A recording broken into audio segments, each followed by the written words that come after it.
Welcome once again. Dear listeners, I hope you, unlike our characters of the cloth, do not grow weary as time moves on, and we discover more secrets of Barovia. Last we spoke, our heroes had managed to open the gate, and continued to descend ever deeper into the tunnels below Durst Manor. As the clerics emerged into a chamber filled with alcoves, the chanting became clearer as the distance grew shorter. He is the sage. He is the In the alcoves of the room, our heroes discovered an array of disturbing items and symbols of death.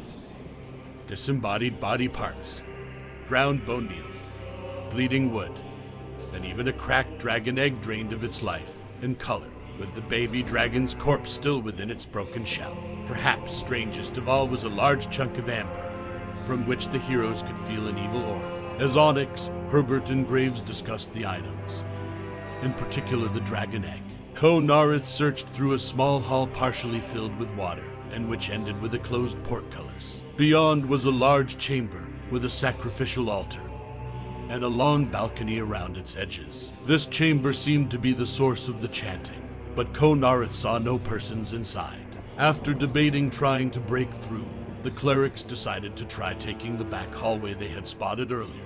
In doing so, they passed by dungeon cells, all empty and withered by time. And at the end of the passage, a lever was found.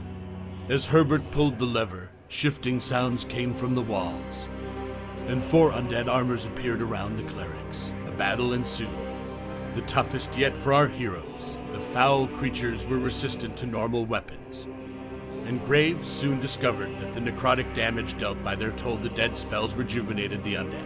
Onyx channeled his divine gift to repel the undead attackers, but those that withstood the compulsion quickly struck him down in retribution, draining his strength as they did. Herbert tossed his magic hammer to Nareth and defended Onyx, as Graves made his way to heal the Warforged priest. Unfortunately, Graves healed Onyx only for him to be brought unconscious again immediately.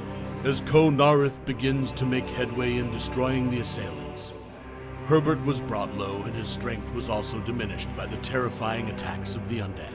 The situation was dire, but Onyx was healed once more and he and Herbert managed to limp out of danger.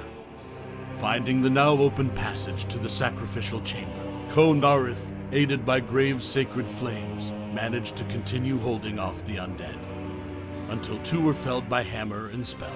The 2 Templars, despite their comrades' urges to fall back, decided to take advantage of the last few seconds they had of the undead's compulsion to flee, and attack the remaining armors. Luckily, the last 2 fell easier than the ones before, for Nareth seemed nigh untouchable.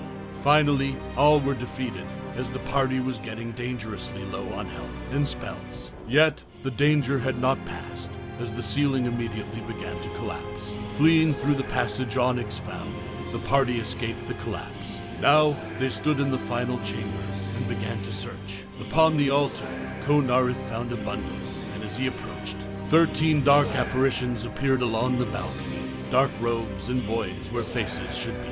The chanting rose as Nareth opened the bundle, and found not an infant as he expected, but a black obsidian knife. The chanting suddenly stopped, and then a new chant began. One must die, one must die, one must die, one must die, one must die, one must die, one must die, one must die.